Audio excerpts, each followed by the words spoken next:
Tere tulemast Musta kassitaru päevalugemisse. Tänase päeva kaart on õiglus. Õiglus räägib sellest, et te teete, kas teete ise või tehakse mingi otsus.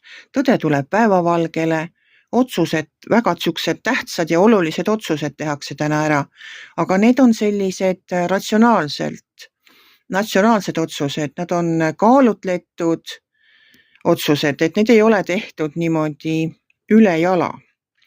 Kaart ütleb ise nii: jõud ja arm läbi lahkuse, enesekindlus ja andestus. Et õiglus on selline kaart, kus õiglus on teie poolel ja see õiglus on mustvalge, et seda ei ole võimalik ei ära osta ega kuidagi petta. Et kui te ise olete jõudnud selgusele ja teete mõne tähtsa otsuse, siis ma soovin teile edu selles. Et jääge endale kindlaks ja võite olla kindel, õiglus on teie poolel.